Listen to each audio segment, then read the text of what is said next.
Hi guys, my name is Matti Sulanto and I'm a photographer.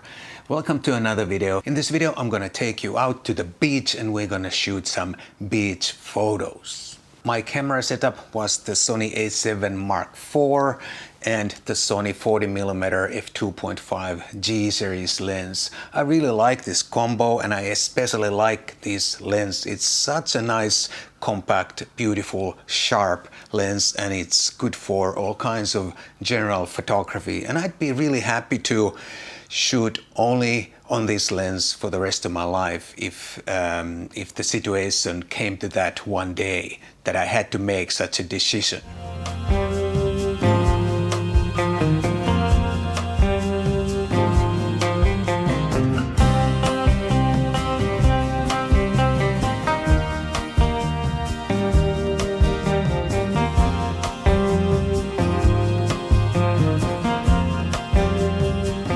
Beaches over here in Australia are so impressive that it would be a shame, it would be a waste not to go there and shoot some beach scenes. However, a beach can be a bit sensitive place also to shoot because a lot of people are pretty much almost naked there and you don't want to look like a peeping Tom or a stalker. And I actually prefer if the beach is almost empty or empty, then I can fully enjoy my photography and concentrate on the beach scene and I don't have to worry about other people or what they might think when I'm hanging out there with my camera.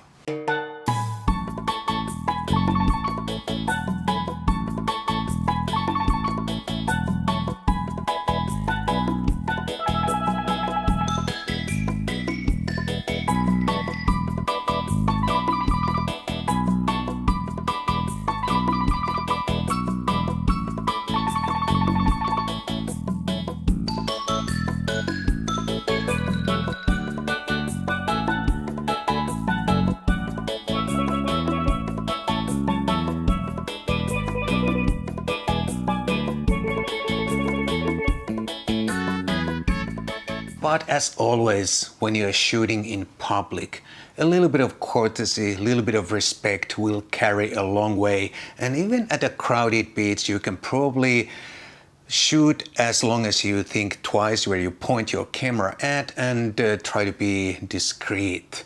And as a matter of fact, the famous British photographer Martin Parr has some really super great beach photos that actually look a lot like street photos. And it's worth taking a look at those photos, whether you like beach scenes or not. They are really great. And it proves that you can actually shoot pretty much like street photos at the beach if you want. And sometimes, if you're really lucky, people actually come to you and ask you to take their picture. And that's exactly what happened to me. These two young men came to me and asked me to take their picture. And I have to say I was a little bit surprised because that does not happen too often. But of course, when a situation like that presents itself, you have to act. And I was very happy to take their picture. I personally like the simplicity of the bare beach, the minimal amount of elements there, the minimal amount of colors, and the challenge to find something interesting there. But in the end, if you keep your eyes open, there are so many things to photograph, so many different colors, so many different fine details, some animals, occasionally birds especially, and sometimes maybe other animals too, depending on the beach. But I guess one of the reasons why I like the simple beach scene occasionally is that it's a good balance for the busy street photography that I normally like to do. The streets are usually quite crowded, loud, and there's so much going on. By the way, I think these two photographs illustrate really well what the light means to a photograph. There's only 5 seconds between these two shots, but look how different they are. The first picture has nice hard shadows in the foreground and the main subject clearly is the poles in the foreground and then the two people in the background on the beach.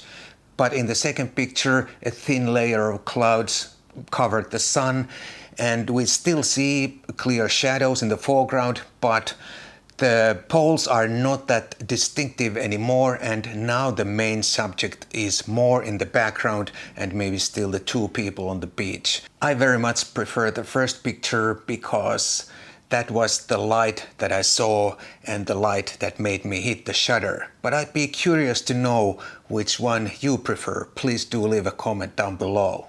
Regardless of the photography that I do, I always like to keep my gear setup as simple as possible. Usually one camera body, one prime lens.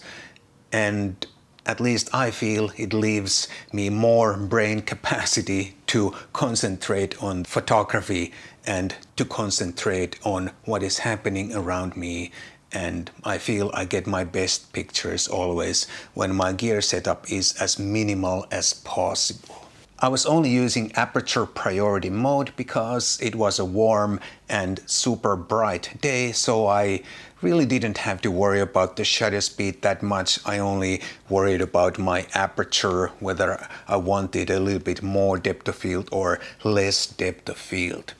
I also shoot RAW, and I usually don't apply any exposure compensation because my camera, or any modern camera based on my experience, can handle even the trickiest situations, usually without any user intervention. Sometimes a little bit of exposure compensation can be a good thing, but most of the time I feel it's not needed. And I guess I have also become slightly lazy now that I'm older and I shoot RAW, so I don't pay that much attention to my exposures anymore. I just let the camera do its job. However, if you shoot JPEGs, then you should pay a little bit more attention to your exposures, because especially if you overexpose, then you can destroy all the highlight details and there's no way to bring them back in post. However, at some point I wanted to apply a little bit of negative exposure compensation, and of course I forgot the whole exposure compensation. The numbers are on the screen, but in that bright light I was not really paying attention to any numbers on the screen. I was just shooting away, and at some point I realized that my exposures are kind of dark, and then I realized that I still have -1 exposure compensation applied. But fortunately, with RAW files at the lowest ISO value, it doesn't really matter that much. A lot of light, lowest ISO value, I could easily correct the exposure in post and get pretty much the same result as I would have gotten with the correct exposure in camera. But of course, it's always better to get it right in camera. But if you shoot RAW and you mess up your exposures a little bit, RAW files are so easy to correct in post. And especially if you shoot at the lowest ISO value of your camera, there is really no visible quality loss, even if you have to adjust the exposure slightly in post. That's all I have for you in this video. If you enjoyed my photos and enjoyed this little trip to the beach, please do consider buying me a cup of coffee. There's a link down below for that if you don't live in Finland. Thanks so much, and I'll see you soon in the next video.